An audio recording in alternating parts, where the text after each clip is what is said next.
Hello दोस्तों, नमस्कार। स्वागत है आप सभी का एक बार फिर से भारतीय एजुकेशन पॉइंट में। दोस्तों, जैसे कि आप जानते हैं, हमने मॉडर्न इंडियन हिस्ट्री से टॉप 20 प्रश्नों की एक सीरीज़ को शुरू किया है, जिसका आज हम चर्चा करेंगे पार्ट 6 में। दोस्तों, पार्ट 5 पहले ही आ चुके हैं, तो जो भी लोग चैनल पर पहली बार हैं, एक बार उसको जाके ज़रूर देखिएगा। 100 महत्वपूर्ण प्रश्न आपको वहाँ पे देखने को मिलेंगे। दोस्तों, अगर आपको ये सीरीज़ अच्छी लग रही है तो अपने दोस्तों से भी इसको शेयर करिएगा, और चैनल पर पहली बार हैं तो चैनल को सब्सक्राइब भी ज़रूर करिएगा। बढ़ेंगे दोस्तों आज की क्लास में, और आज की क्लास का पहला प्रश्न दोस्तों ये रहा आपकी स्क्रीन पर। आपको ध्यान रखना है दोस्तों, ये जो सारे के सारे प्रश्न हैं, ये किसी न किसी एग्ज़ाम में पूछे गए हैं। ठीक है, तो आप सबको नोट करते हुए या फिर याद करते हुए चलिएगा। प्रश्न पहला, पब्लिक वर्क्स डिपार्टमेंट नामक अलग विभाग किसने बनाया था? विकल्प आपके सामने हैं, डलहौजी, कॉर्नवालिस, कर्जन, ऑकलैंड। तो दोस्तों, अगर पब्लिक वर्क्स डिपार्टमेंट की मैं बात करूं या फिर सार्वजनिक निर्माण विभाग की बात करें, तो इसका जो निर्माण किया था या बनाया था अलग से, ये बनाया था डलहौजी ने इसको बनाया था। ठीक है, डलहौजी से पहले सार्वजनिक निर्माण का जो कार्य था, ये एक सैनिक बोर्ड के द्वारा किया जाता था। जब डलहौजी आता है, यानी कि 1848 से 56 तक डलहौजी का कार्यकाल है, तो इसी बीच में ये सार्वजनिक निर्माण का अलग विभाग बना देता है। वहीं एक प्रश्न और आता है कर्जन से, जो हमें यहाँ पे कन्फ्यूजन क्रिएट करता है। तो कर्जन के द्वारा दोस्तों भारतीय पुरातत्व सर्वेक्षण विभाग का निर्माण किया गया था। तो दोनों पॉइंट आप याद रखेंगे, और फिर आपका कन्फ्यूजन यहाँ पे आपको नहीं रहेगा एग्ज़ाम के समय में। ठीक है, आज के अगले प्रश्न की ओर बढ़ेंगे, और आज का अगला प्रश्न है दोस्तों, बहुत ही इंपॉर्टेंट प्रश्न है। ये पूछ रहा है यहाँ पे, सर टॉमस मुनरो किस भू राजस्व बंदोबस्त से संबंध रहा है? स्थायी बंदोबस्त, महालवाड़ी बंदोबस्त, रैयतवाड़ी बंदोबस्त, या फिर ए और बी दोनों? तो दोस्तों, इसका जो सही आंसर है वो विकल्प सी, यानी कि रैयतवाड़ी बंदोबस्त हो जाएगा। ठीक है, इस पर थोड़ा सा हम चर्चा करेंगे, तो इसको ध्यान से सुनिएगा। जो रैयतवाड़ी बंदोबस्त है, इसको सबसे पहले 1792 में कैप्टन रीड के द्वारा तमिलनाडु के जो 12 महल क्षेत्र है वहाँ पे लागू किया गया था। ठीक है, उसके बाद 1809 में टॉमस मुनरो उसके और थोड़ा सा कुछ क्षेत्रों में उसको प्रसार करते हैं, और मद्रास के ही कुछ और क्षेत्रों में उसको लागू करते हैं। ठीक है, रैयतवाड़ी बंदोबस्त को। उसके बाद जो टॉमस मुनरो हैं, वो 1820 में मद्रास के गवर्नर बन जाते हैं, और पूरे ही मद्रास में रैयतवाड़ी व्यवस्था को लागू कर देते हैं। ठीक है, तो ये तो पॉइंट रहा कि किसने इसका प्रतिपादन किया था। अब अगर हम बात करते हैं कि रैयतवाड़ी बंदोबस्त एक्चुअल में था क्या, तो दोस्तों रैयत जो है, रैयत का अर्थ होता है किसान। ठीक है, आपको ध्यान रखना है, रैयत का अर्थ हो गया किसान। और इस व्यवस्था के अंतर्गत जो रैयत थे यानी किसान थे, उनको भूमि का मालिकाना हक दे दिया गया था, जिसके तहत वो प्रत्यक्ष रूप से, सीधे तौर पर और स्वयं सरकार को भू राजस्व भुगतान करने के लिए उत्तरदायी हो गए थे। मतलब भू राजस्व देने के लिए बीच में जो बिचौलिए थे वो हटा दिए गए थे, डायरेक्ट किसान अपना भू राजस्व सरकार को देने के लिए उत्तरदायी कर दिया गया था। ठीक है, यही वो व्यवस्था थी जिसने भारत में कृषक भू स्वामित्व की स्थापना भी करी थी। अगर हम बात करते हैं कि यह जो व्यवस्था थी, ये ब्रिटिश राज के कितने क्षेत्र में इसका हिस्सा था, तो दोस्तों यह है जो ब्रिटिश भारत का लगभग 51% भाग पर इसका क्या किया गया, इसको लागू किया गया था। ठीक है, एक पॉइंट यहाँ पे और ध्यान रखेंगे कि इस व्यवस्था में जो रैयतवाड़ी व्यवस्था है, इसमें 1836 में सुधार किया गया था, और ये सुधार किए थे किसने? विनगेट और गोल्ड स्मिथ ने। ठीक है, तो ये भी आप ध्यान रखेंगे। सबसे पहले शुरुआत करी टॉमस किसने? कैप्टन रीड ने 1792, फिर 1809 में कुछ क्षेत्रों में और बढ़ाया, फिर 1820 में पूरे मद्रास में लागू कर दिया गया था। तो उम्मीद करता हूं दोस्तों आप इसको याद कर पाए होंगे, और अगर नहीं आपको समझ में आया तो एक बार और सुनिएगा इसको, या फिर जाके एक बार किताब में आप स्वयं भी देख लीजिएगा। बहुत ही इंपॉर्टेंट पॉइंट हो जाता है परीक्षा की दृष्टि से। बढ़ेंगे दोस्तों आज के अगले प्रश्न में। आज का प्रश्न दोस्तों पूछ रहा है आपसे, भारतीय राष्ट्रीय कांग्रेस के किस अधिवेशन में बाल गंगाधर तिलक ने कहा कि स्वराज मेरा जन्मसिद्ध अधिकार है, मैं उसे लेकर रहूँगा? ठीक है, हम हमेशा ये ध्यान रखते हैं, हमेशा ये प्रश्न पूछा जाता है कि स्वराज मेरा जन्मसिद्ध अधिकार है, यह कथन किसने कहा था? तो सभी को ध्यान रहता है बाल गंगाधर तिलक। अब आपको ये बताना है कि यह किस अधिवेशन में उन्होंने कहा था। विकल्प आपके सामने हैं, बनारस अधिवेशन 1905, कलकत्ता अधिवेशन 1906, सूरत अधिवेशन 1907, या फिर डी लखनऊ अधिवेशन 1916। ठीक है, तो दोस्तों इसका जो सही आंसर हो जाएगा ये हो जाएगा लखनऊ अधिवेशन 1916। ठीक है, आपके लिए दोस्तों ये कमेंट करने के लिए क्वेश्चन है, आपने बताना है कि जो लखनऊ अधिवेशन 1916 था इसकी अध्यक्षता किसने की थी। तो जो भी लोग इस वीडियो को देख रहे हैं एक बार कमेंट बॉक्स में इसका आंसर ज़रूर करिएगा। वहीं अगर हम बात करते हैं बनारस अधिवेशन जो 1905 का है तो इसकी अध्यक्षता करते हैं कौन, गोपाल कृष्ण गोखले। कलकत्ता अधिवेशन 1906 इसकी अध्यक्षता करते हैं दादा भाई नौरोजी। सूरत अधिवेशन 1907 रास बिहारी बोस। ठीक है, तो ये सब आप ध्यान रखेंगे और विकल्प डी का आंसर आप स्वयं कमेंट करके बताएंगे। बढ़ेंगे दोस्तों आज के अगले प्रश्न की ओर। दोस्तों अगर सीरीज़ अच्छी लग रही होगी तो वीडियो को लाइक और शेयर अवश्य करिएगा।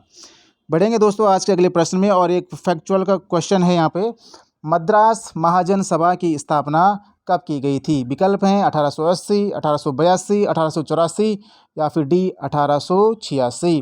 तो दोस्तों ज़्यादा समय नहीं लूँगा, इसका जो सही आंसर हो जाएगा दोस्तों ये हो जाएगा विकल्प सी 1884 में मद्रास महाजन सभा की स्थापना हुई थी। और ये की थी किसके द्वारा की गई थी इसकी स्थापना, एस रामास्वामी मुदलियार, बी राघवाचारी और यहाँ पे और भी हैं दो, जी सुब्रमण्यम और पी आनंद चार्लू। तो इतने नाम नहीं आएंगे, इसका ज़्यादा से ज़्यादा यही पूछा जाएगा कि मद्रास महाजन सभा की स्थापना कब हुई थी। तो 1884 याद रखना। और अगर एक नाम याद रखना है आपने तो एस रामास्वामी मुदलियार, ये थोड़ा सा इंपॉर्टेंट नाम है तो इसको आप ध्यान रखिएगा। ठीक है, बढ़ेंगे आज के अगले प्रश्न में। प्रश्न नंबर 5 यहाँ पे पूछ रहा है आपसे, भारतीय राष्ट्रीय कांग्रेस के पहले अध्यक्ष कौन थे। तो सिंपल सा प्रश्न आ गया आपके सामने, तो इसका आप आंसर करिए। ए ओ ह्यूम, व्योमेश चंद्र बनर्जी, दादा भाई नौरोजी या फिर डी इनमें से कोई नहीं। तो सिंपल सा आंसर है दोस्तों, तो भारतीय राष्ट्रीय कांग्रेस के जो पहले अध्यक्ष थे ये थे कौन, व्योमेश चंद्र बनर्जी। ठीक है, तो ये आप ध्यान रखेंगे, ज़्यादा इसमें नहीं है। ठीक है, बढ़ेंगे दोस्तों आज के अगले प्रश्न में। प्रश्न नंबर 6 बहुत ही अच्छा प्रश्न है। किसने कहा था कि कांग्रेस आंदोलन ना तो लोगों द्वारा प्रेरित था न ही यह उनके द्वारा सोचा या योजनाबद्ध किया गया था। विकल्प हैं आपके सामने, बीजी तिलक, Lala Lajpat Rai, Lord Curzon, sir Ahmad खां। तो दोस्तों जो भी लोग इसमें विकल्प बी के साथ जा रहे हैं लाला लाजपत राय के साथ में, उनका बिल्कुल सही हो जाएगा।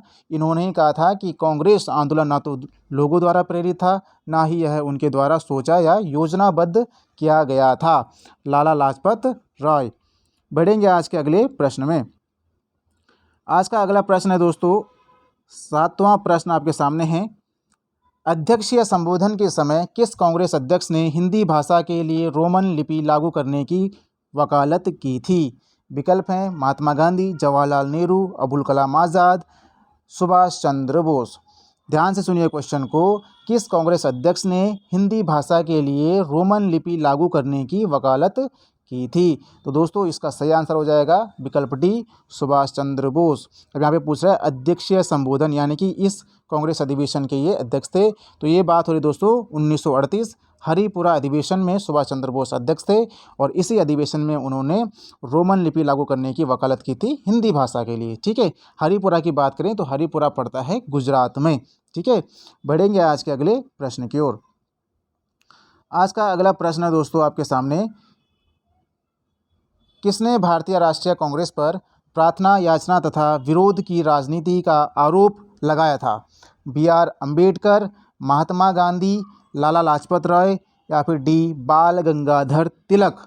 तो दोस्तों इसका आंसर हो जाएगा डी बाल गंगाधर तिलक। ठीक है, इसको ध्यान रखिएगा आप, इम्पोर्टेंट हो जाता है। आपको ध्यान रखना है कि किसने भारतीय राष्ट्रीय कांग्रेस पर प्रार्थना याचना तथा विरोध की राजनीति का आरोप लगाया था। तो बाल गंगाधर तिलक ने लगाया था। ठीक है, आज के अगले प्रश्न में बढ़ते हैं दोस्तों। प्रश्न नंबर 9 आपके सामने है, पूछ रहा है शेर ए पंजाब या फिर पंजाब केसरी के नाम से इनमें से कौन मशहूर थे। बाल गंगाधर तिलक, लाला लाजपत राय, भगत सिंह या फिर उधम सिंह। तो दोस्तों जो भी इसमें विकल्प एक के साथ जा रहे हैं उनका यहाँ पे गलत हो जाएगा। ये हैं दोस्तों विकल्प बी लाला लाजपत राय। शेर ए पंजाब या पंजाब केसरी के नाम से मशहूर थे दोस्तों लाला लाजपत राय। कई बार आता है शेर ए पंजाब, कई बार आता है केवल पंजाब केसरी, तो दोनों एक ही बात हो गई। आप लाला लाजपत राय को याद रखेंगे। ठीक है, बढ़ेंगे आज के अगले प्रश्न में। आज का अगला प्रश्न है दोस्तों आपके सामने, 10वें प्रश्न पे हम पहुंच चुके हैं।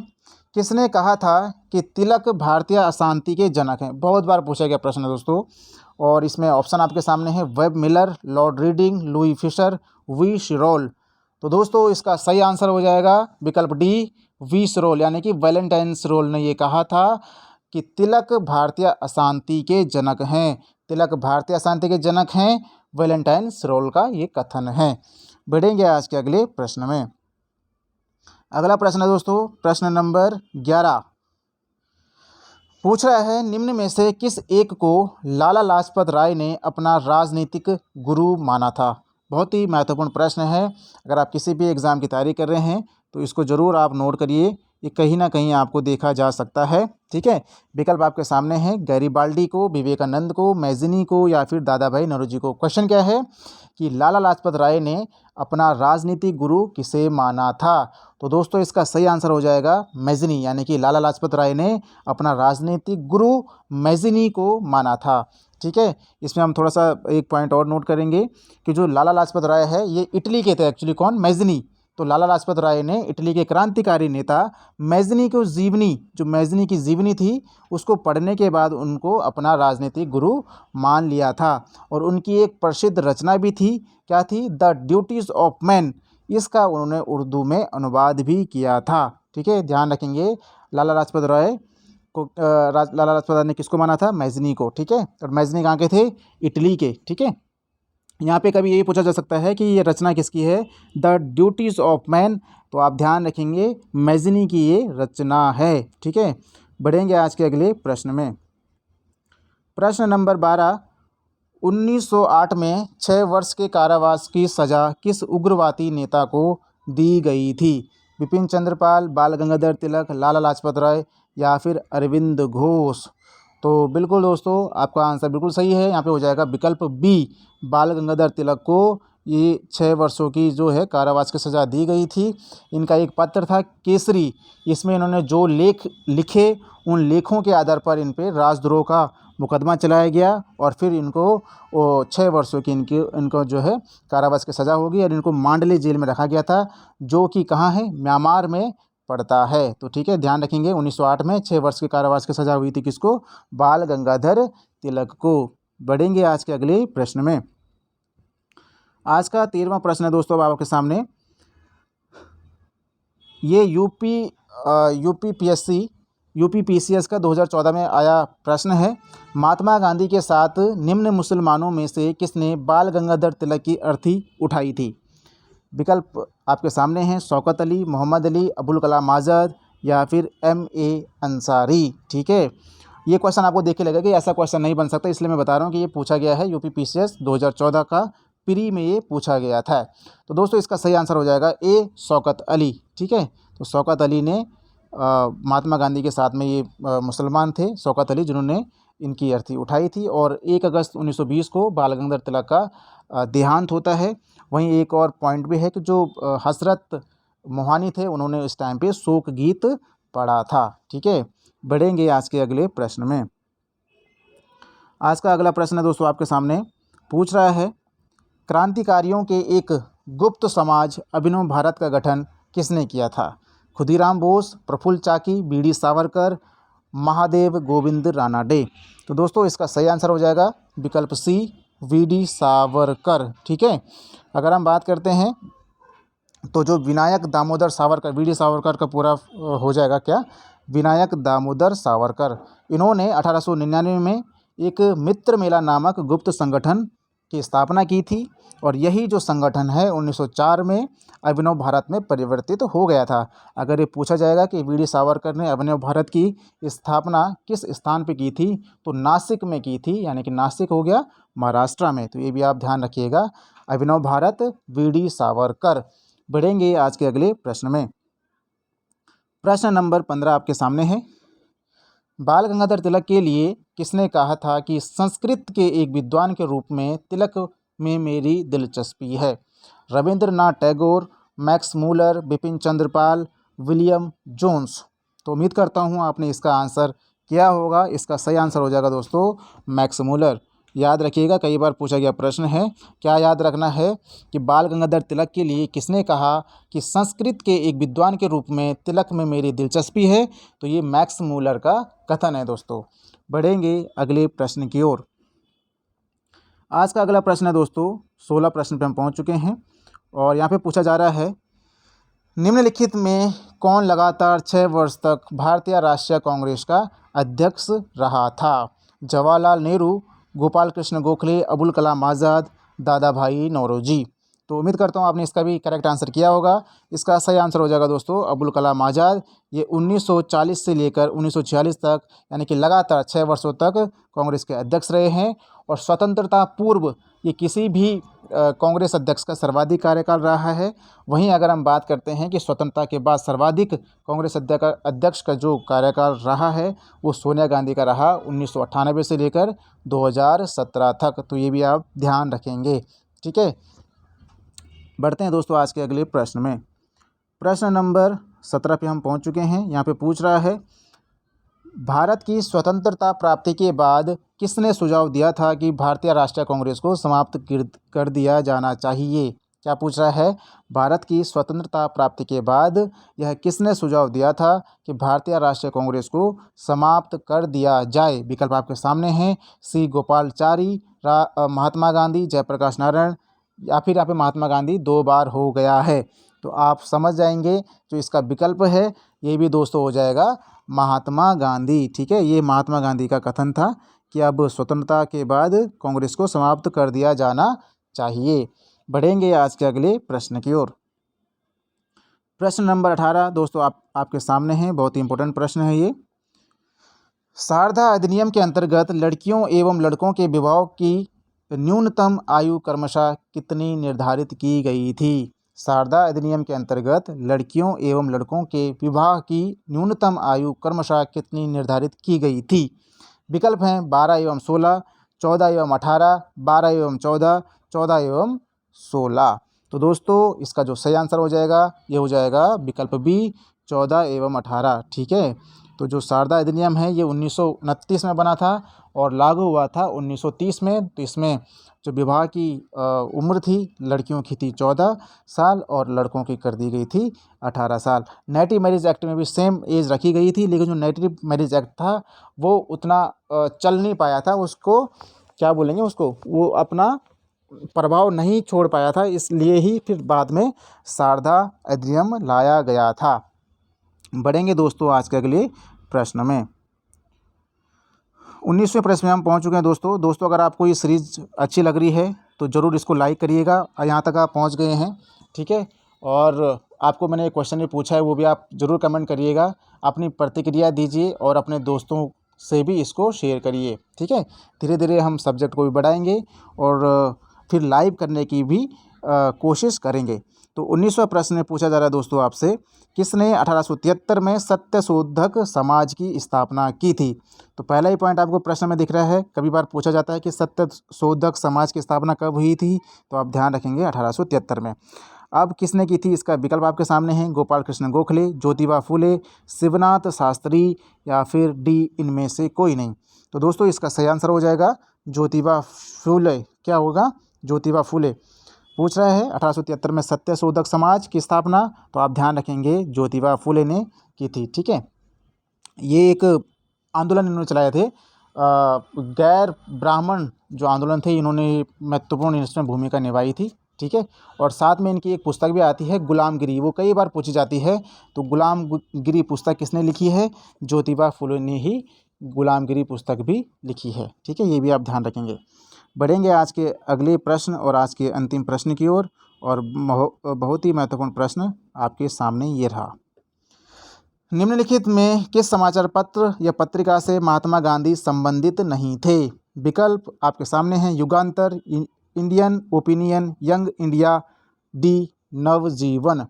तो दोस्तों इसका सही आंसर हो जाएगा क्या?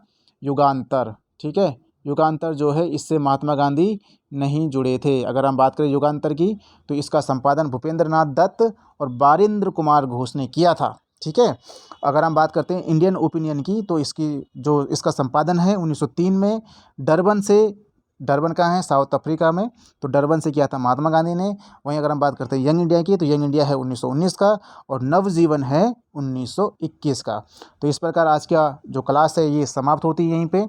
दोस्तों अवश्य ही चैनल को सब्सक्राइब करिए और अपने दोस्तों से भी इसको शेयर करिए, और जो आपसे पूछा गया प्रश्न है उसको कमेंट अवश्य करिएगा।